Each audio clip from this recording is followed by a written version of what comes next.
Súper contenta, gracias por seguir conectados. Tuvimos en un minuto hasta 400 personas conectadas, así que muchas gracias.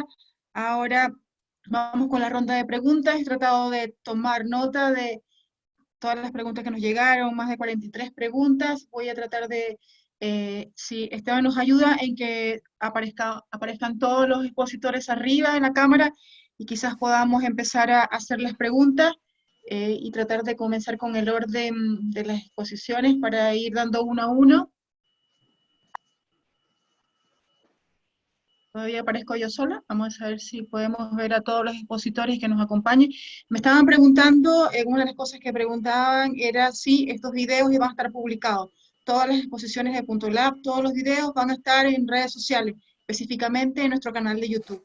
Y seguro el día que los subamos, vamos a anunciar en Instagram y en LinkedIn que están publicados.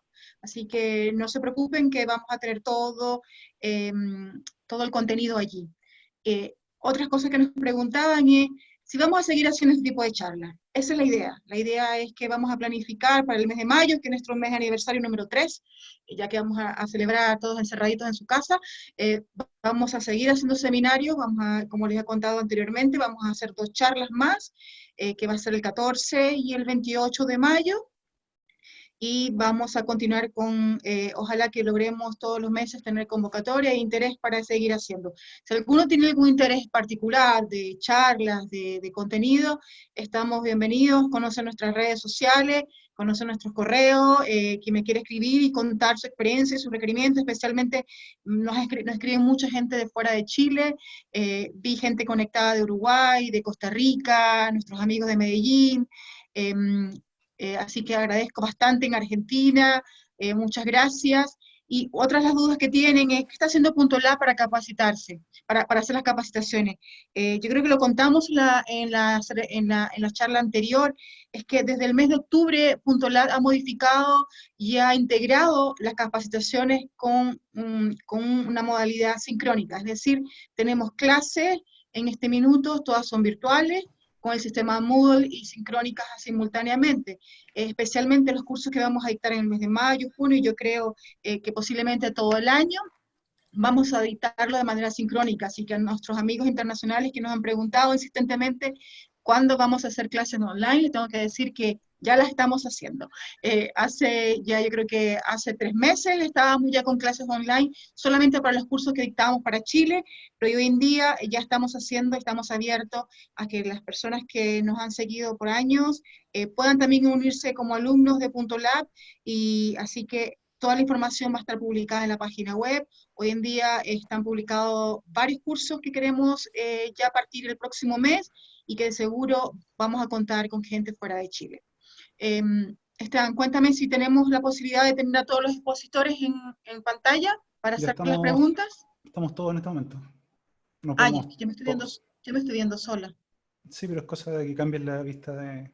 Perdón, disculpen. Ya, ahora sí. Ahí está Francisco, está Isabel. Esa es Isabel. Para quien los ve. Está Sergio, estamos todos. Chicos, vamos con las preguntas. Estoy súper contenta. Tenemos muchas preguntas. Voy a comenzar una para Esteban. Y dice, estos proyectos que se exponen lograrán un producto as-built, un modelo que funcione para su operación. Esa es la primera pregunta para Esteban.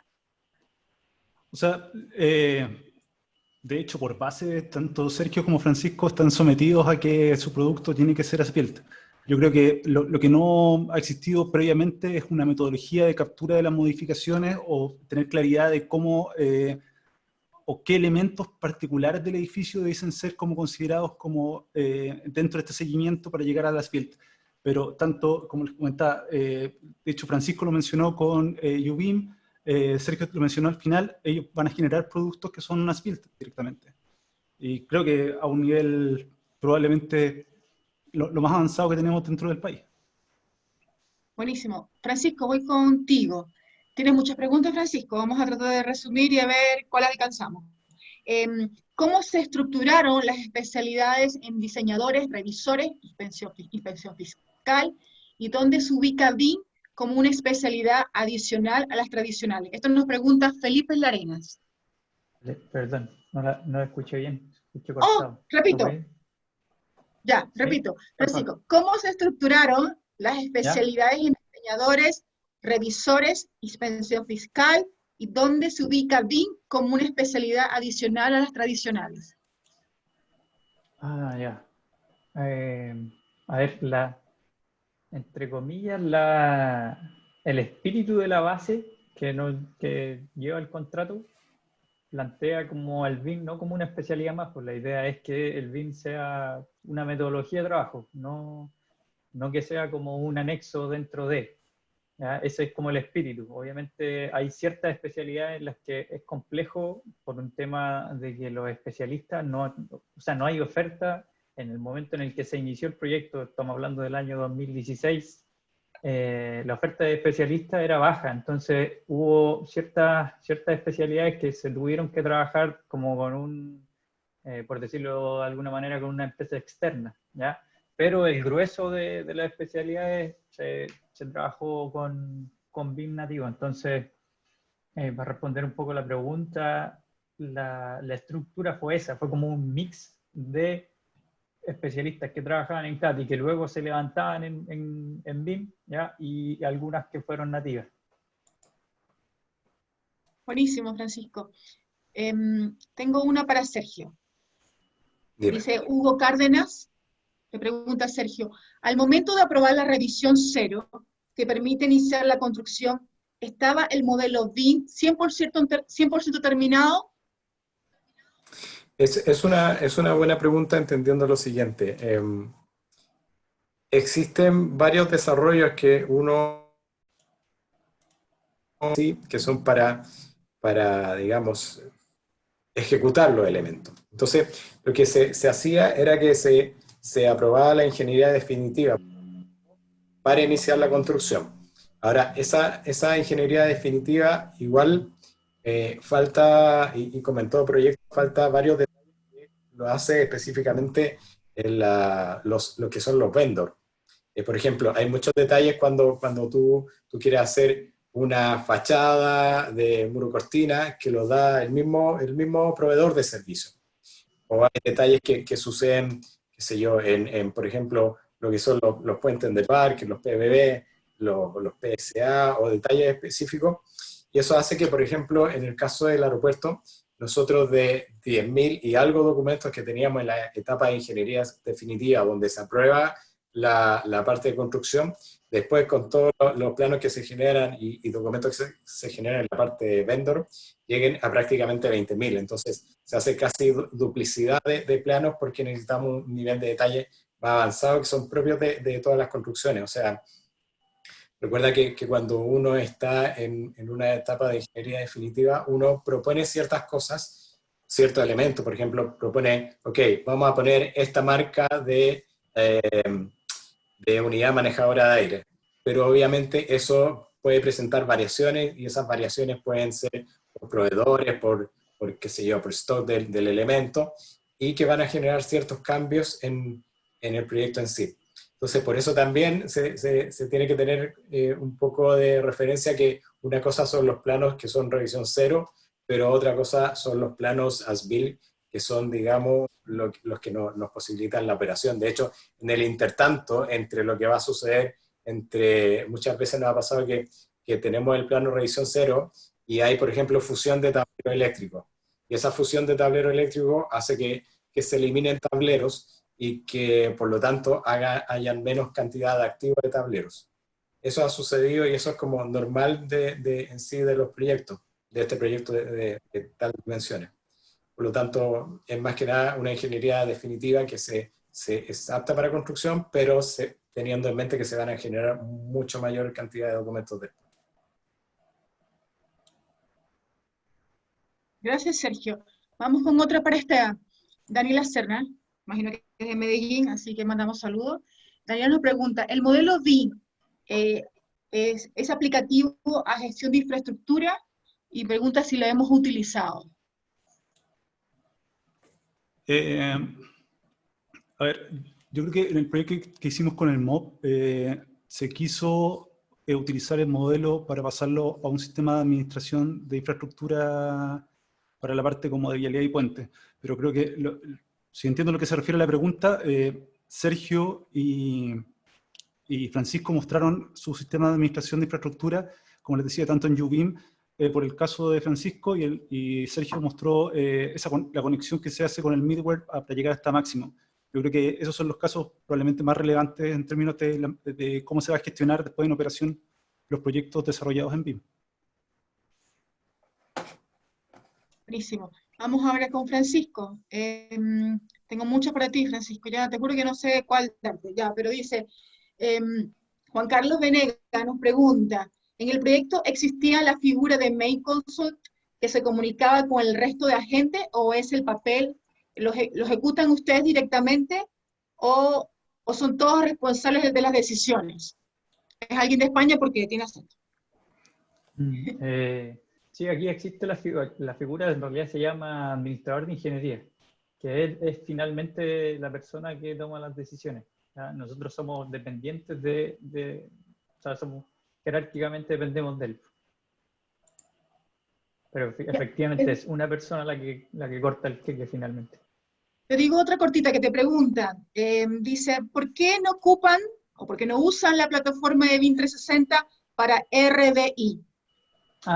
Ya, eso es situacional. Primero porque cuando se inició la construcción nosotros estábamos en la antigua plataforma que no tenía la opción de hacer la gestión de RDI.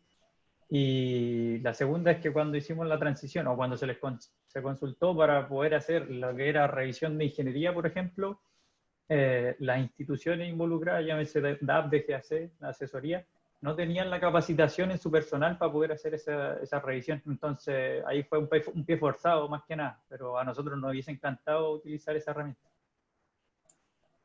Buenísimo.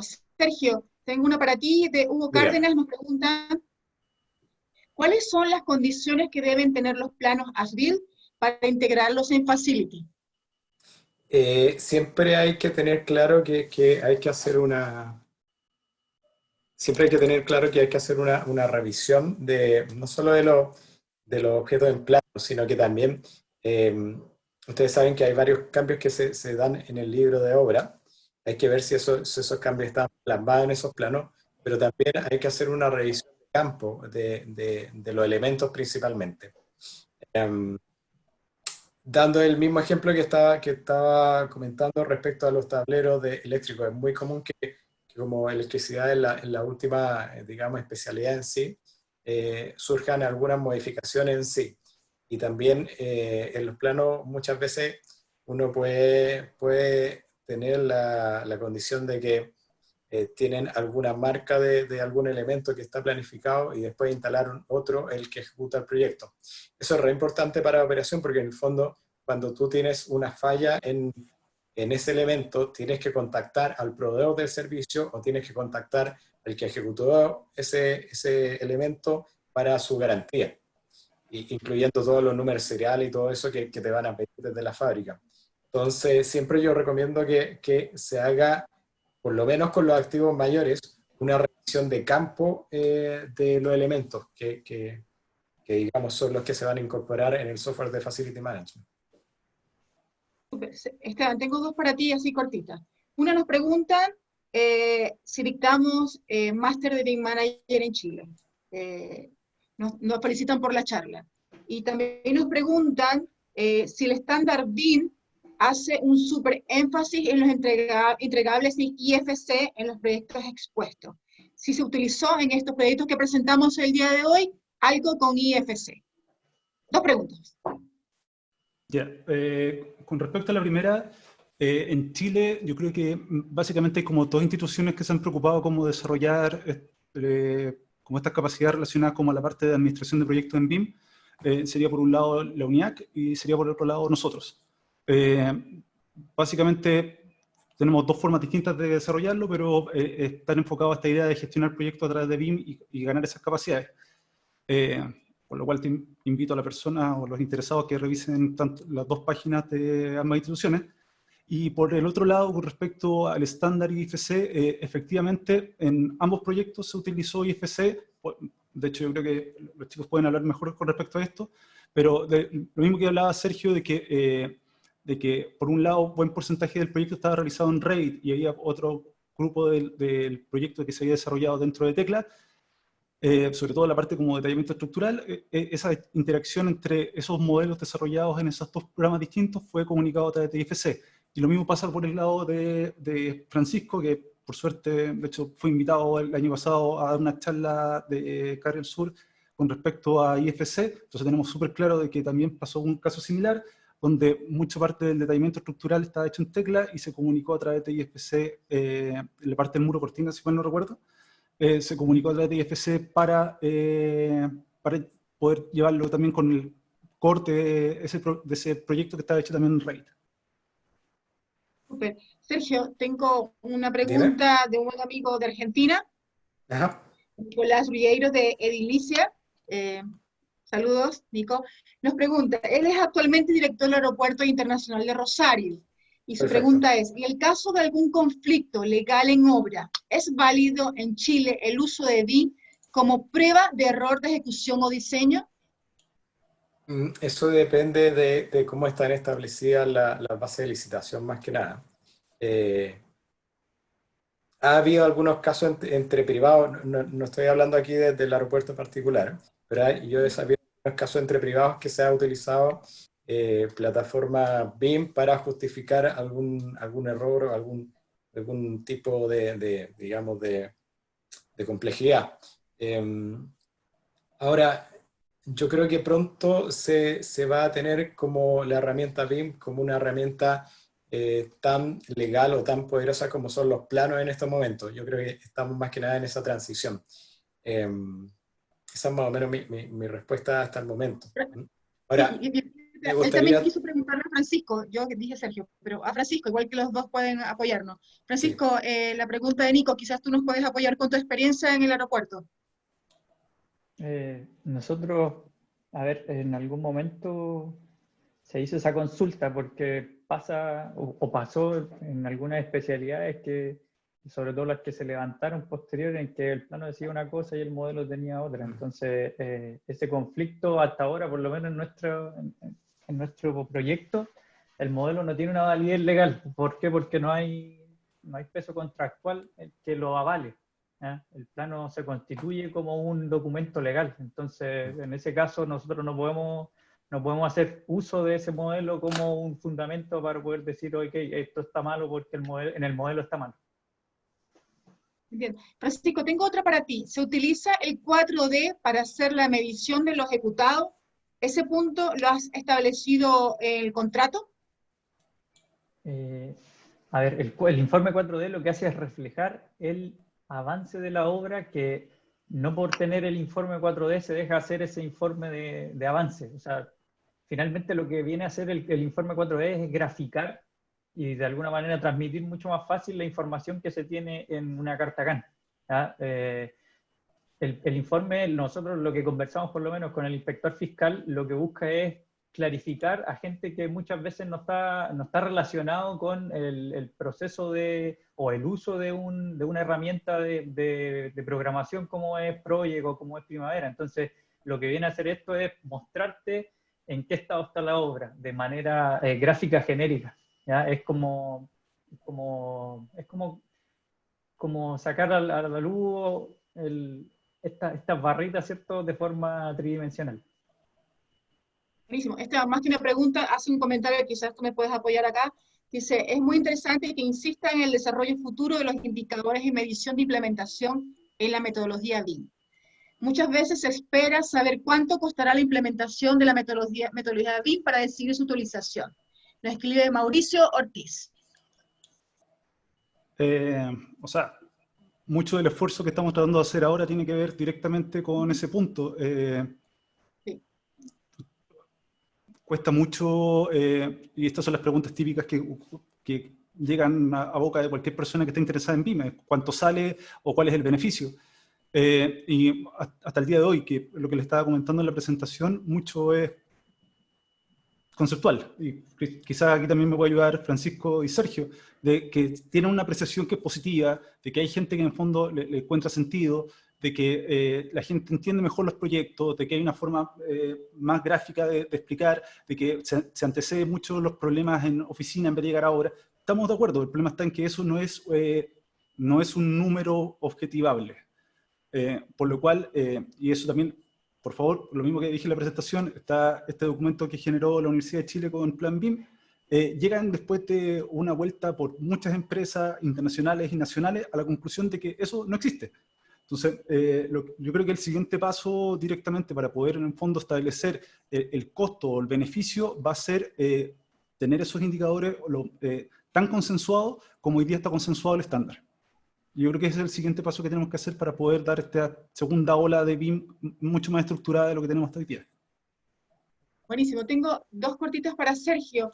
Preguntan, ¿qué Bien. software utilizaste para FM y cuál software recomiendas para la fase de operación y mantenimiento? Ya, en el caso del aeropuerto, nosotros teníamos hace ya bastante tiempo utilizando IBM Máximo. Pero lo que se hizo acá es utilizar un middleware, que es básicamente un intercomunicador entre lo que era BIM y lo que era Máximo, para hacer un filtro y para integrar también la parte visual. Ahora, hay varios intercomunicadores en sí, no solo Ecodomus. Lo que pasa es que Ecodomus fue el que eligió la empresa porque es uno de los más conocidos en sí. De hecho, si googlean el software, hay bastantes presentaciones en Autodesk University y todo eso. Ahora, básicamente eso, y lo que se hace es que la gente de Ecodomus, uno tiene que indicar ciertas condiciones en que se tiene que hacer la integración que uno requiere, y ellos hacen la programación en sí. Entonces uno le dice, oye, quiero que esto sea de tal manera, que pasa a la parte de programación en sí. Eso es más o menos. Juan Carlos, buenísimo. Juan Carlos Venega, que dice está relacionado con otra pregunta, dice, pero entonces, ¿no se hace la medición desde el modelo BIM para certificación? Yo creo que estaba relacionado con lo que estaba hablando Francisco, ¿no? Es que pone un signo de interrogación. ¿Alguien me puede ayudar con eso? Lo dejo abierto. ¿Quién quiera? No sé quién era. Dice solamente eso. Si alguien después me dice de qué se trata, ahí yo me quedé en el aire porque no hay introducción. Dice, pero entonces no se hace la medición desde el modelo BIM para certificación. No lo sé. Ya, sigo con otra pregunta y después me cuentan qué pasa. Hay una buena que dice, para ambos expositores, una de las barreras que existen a la hora de promover la implementación de BIM es la baja existencia de datos duros. ¿Están midiendo el desempeño de BIM en proyectos? De ser así, ¿han podido obtener cuantificación de estos beneficios? Para Sergio y para Francisco. Disculpa, ¿la baja existencia de qué? No te entendí muy bien. La baja existencia de datos duros. Ah, ya. A ver, en el caso me imagino que el dato duro es básicamente el dato que justifica el tema de integración BIM. De hecho, al comienzo de mi presentación, di unos datos de la IFMA, en donde cuantificaban un beneficio respecto a la integración de BIM y le daban un valor por metro cuadrado, que en el caso del aeropuerto es como más de $1 millón. Eso es un ejemplo de varios digamos, estudios. Se refiere como en números, es básicamente dinero. Sí, a eso me refiero, a eso me refiero. Eso en el caso de operación, que se mide, digamos, en cantidad de dólares que uno se puede ahorrar en una determinada etapa. Ahora, la verdad que hay bastantes estudios respecto a los retornos de inversión, hay estudios de Inglaterra también, y la verdad que esos estudios han provocado que en muchos países se generen estos mandatos BIM que están en ejercicio. O sea, créanme que si no estuvieran los países seguros de que esto tiene un retorno de inversión interesante, no habría tantos mandatos BIM en el mundo, no habría tantos mandatos BIM en Alemania, en Nueva Zelanda, etcétera, etcétera. Y no estaría... En tu caso, en tu proyecto, ¿se están midiendo estos usos? ¿Se están midiendo el uso del desempeño? Nosotros tenemos mediciones porque tenemos cuantificaciones de gastos respecto a ciertas etapas que hemos tenido. De hecho, tenemos cuantificación, por ejemplo, hicimos la cuantificación de recopilación de activos, y en recopilación de activos logramos bajar de 1 año a prácticamente 3 semanas. Eso es notoriamente grande, esa reducción en hora hombre. Francisco, tu caso, el CAFAL, cuéntanos. En el caso nuestro, Bueno, la mayor cantidad como de datos duros que se tienen, los tiene la inmobiliaria, ¿ya? La inmobiliaria de Cafal, alrededor lo que han tenido como por diferenciación de adicionales en sus proyectos, ¿ya? Me refiero a proyectos de edificación en altura para vivienda, varía entre un 2 y un 5% del costo total. Entonces, no deja de ser menor, ¿ya? Pensemos que la implementación jamás va a salir ese porcentaje. O sea, la implementación BIM siempre va a ser menor a un 2% del costo total del proyecto. Entonces, ha sido un retorno bastante atractivo en el caso nuestro, en el caso de ICAFAL.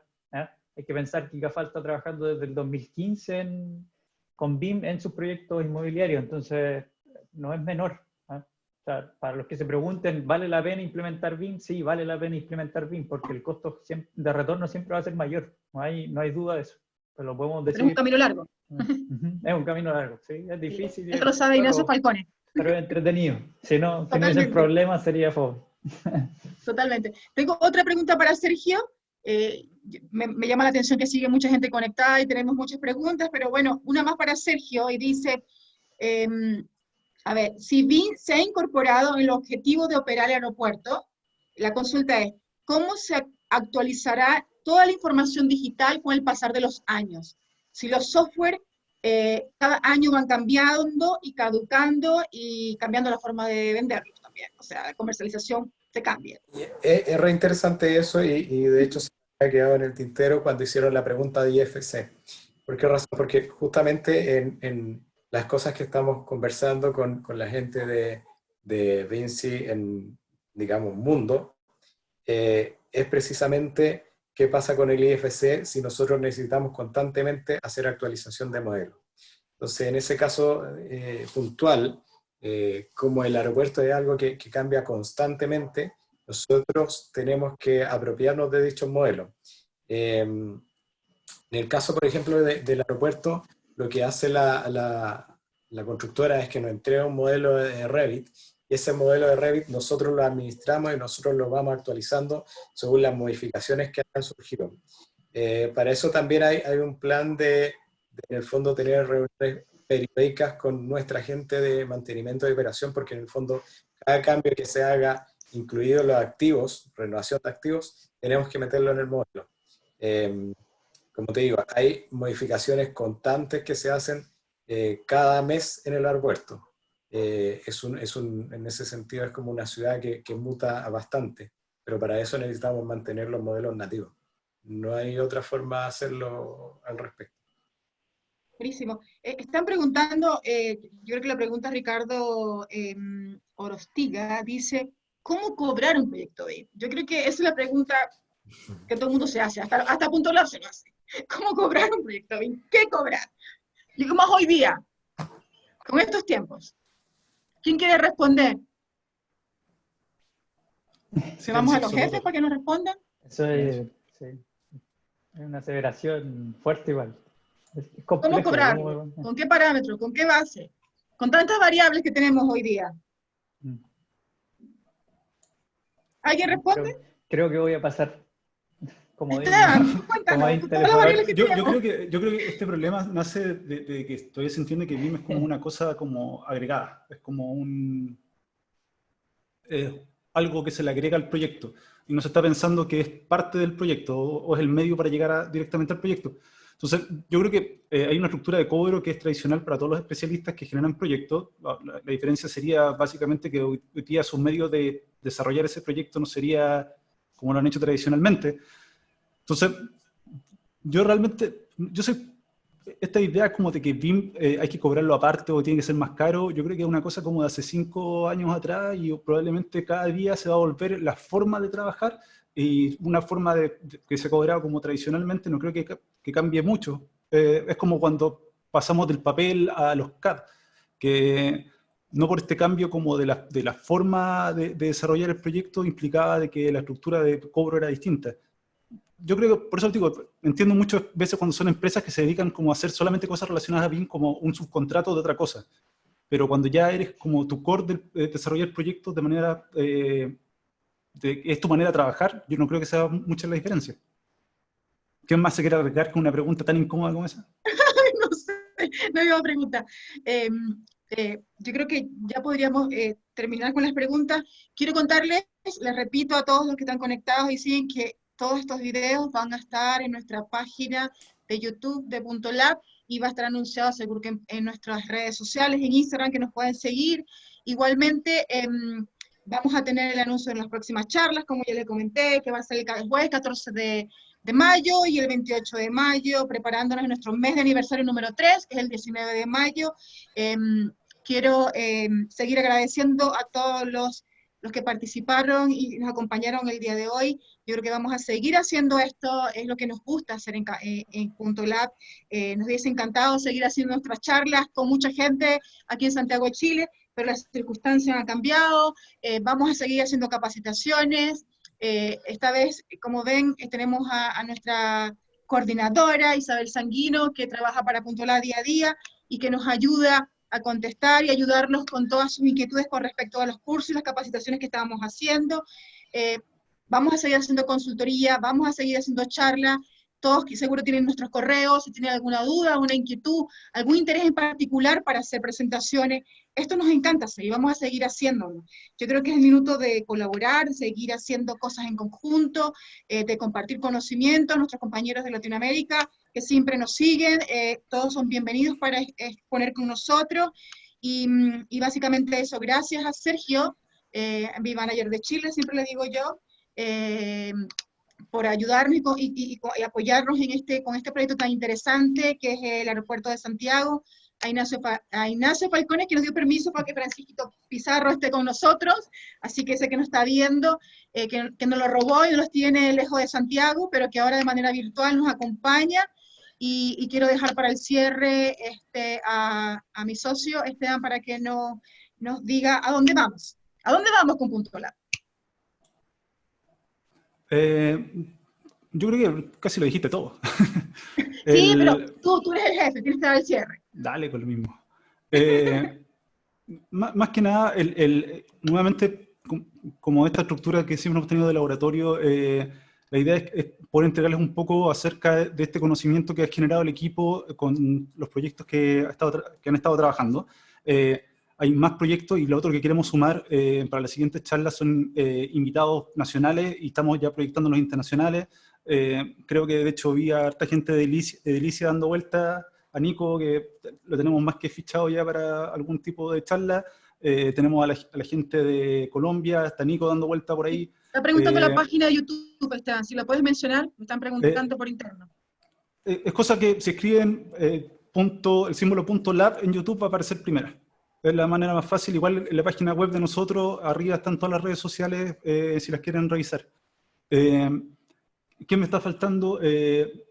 Con la gente de Costa Rica, Johnny, también tenemos hartos proyectos, entonces lo que queremos hacer es nuevamente ir recopilando. Creo que hay que tomar esto como una oportunidad, de tal manera de poder tomar el conocimiento que hemos generado en Latinoamérica, que muchas veces llegamos tarde con falta de estructura, pero creo que esto nos da la oportunidad de poder comunicarnos y estructurar de tal manera que podamos ir como dialogando con un lenguaje común en términos de experiencia, en términos de avance, en términos de errores, que también encuentro importante, de tal manera de que hoy día más que nunca necesitamos que la industria de la construcción rinda el doble de lo que estaba rindiendo antes, de que los errores no son permitidos en una industria que claramente, en un mundo que se va a volver más pobre, y por lo mismo necesitamos que cada dólar, hora hombre que invertimos en un proyecto realmente saque el máximo provecho. Creo que llega a ser una responsabilidad social de que nosotros podamos hacer de nuestra industria una industria que no llegue en esos parámetros tan bajos de rendimiento y podamos salir a competir tal cual como un país desarrollado, día que tenemos la mejor condición de comunicación que tenemos en este momento. Lo que más raro ha pasado es que esta distancia social se transforma en un acortamiento de las capacidades de comunicación, producto de que hoy día todos hablamos de esta manera. Nos siguen llegando preguntas y saludos, Nicolás Serna de Medellín, Johnny de Costa Rica, y nos siguen preguntando cosas que si no logramos responderlas ahora porque ya es tarde, y yo creo que todos los expositores quieren ya descansar y con su familia, y hora de pijama, yo creo que vamos a seguir haciendo cosas de estas, y vamos a seguir haciendo preguntas, y vamos a seguir haciendo charlas, seminarios, cursos, y todo lo que sea posible, porque es lo que nos gusta. Quiero agradecerle a la Isa que estuvo en backstage y nos ayudó con todo el tema de las preguntas, y la primera vez que no la noto hablar, así que es como raro. Gracias a Sergio y a Francisco, nuevamente destacan tanto como profesionales como con su capacidad o gusto de enseñar y demostrar lo que hacen. Y gracias a todos los que se dieron el tiempo de hasta jugar con nosotros respondiendo preguntas. Gracias a todo el equipo que Gracias está a ustedes conectado, también vamos por por la 3 años, aguante.lab. Gracias. Nos vemos. Gracias. Que estén bien. Chao, que Bye. estén bien todos. Chao. Chao.